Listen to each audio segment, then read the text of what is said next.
Europe 1, 7h25. Thomas Soto. La morale de l'info, Raphaël Antoven, bonjour. Bonjour Thomas.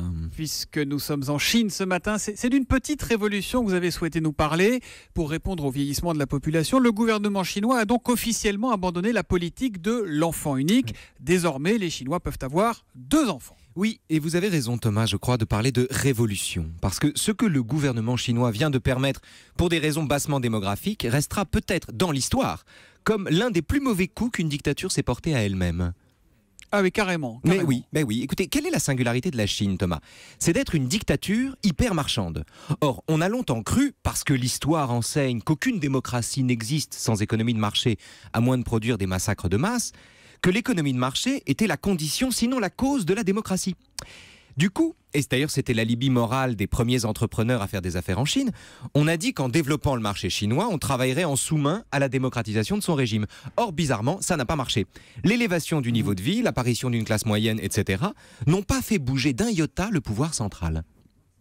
Mais comment vous expliquez, Raphaël, ce mélange de libéralisme et d'immobilisme? Écoutez, je crois, entre autres, ça n'est qu'une hypothèse, mais par la politique de l'enfant unique. Là, je vais encore vous dire bon, parce que pourquoi? Écoutez, pardon de généraliser Thomas et de faire si tôt dans la matinée de la psychanalyse de fast-food, mais enfin, qu'est-ce que c'est qu'un enfant unique? Il faut y aller dès 14h30 ici quasiment. Oui, mais pour nous, il n'est pas du tout 14h30, camarades, croyez-nous sur parole.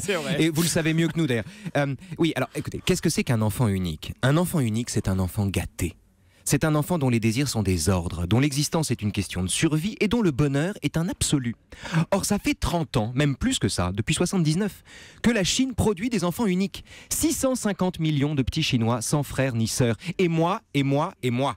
La Chine d'aujourd'hui, Thomas, c'est Egoland. C'est une société d'enfants uniques qui ont tous en commun d'avoir été le centre de leur famille. Et donc une société qui, pour cette raison, remplace plus facilement la liberté par la consommation, ou le bulletin de vote par l'entonnoir. Est-ce que je vais un peu loin? Je ne sais pas. Je dirais enfant unique égale parti unique. En revanche, une fratrie, Thomas, la présence d'un autre, c'est un traumatisme qui vous remet à votre place, c'est-à-dire pas au centre, et qui vous donne le goût d'aimer celle ou celui que vous devez combattre. Et ça, c'est de la liberté. Une douleur d'abord, celle de ne pas être au centre et d'avoir à s'adapter au monde plutôt que l'inverse, mais un amour aussi, et une solidarité. Et qui sait si, à ce titre, ça n'est encore une fois qu'une hypothèse, cette décision n'est pas le premier acte d'une libération de la Chine par elle-même. Et alors, quelle est la morale de l'info, Raphaël? La morale de l'info, mon cher Thomas, c'est une devise dont, sans aucun impérialisme, j'aimerais qu'elle devienne tout simplement un jour le credo de la Chine. Laquelle? Liberté, égalité, fraternité. C'est vous qui l'avez dit. Il arrive à faire de chacun de nous des philosophes, Raphaël Antoven. Il est très fort tous les matins à 7h25 pour la morale de l'info. À demain, Raphaël. À demain.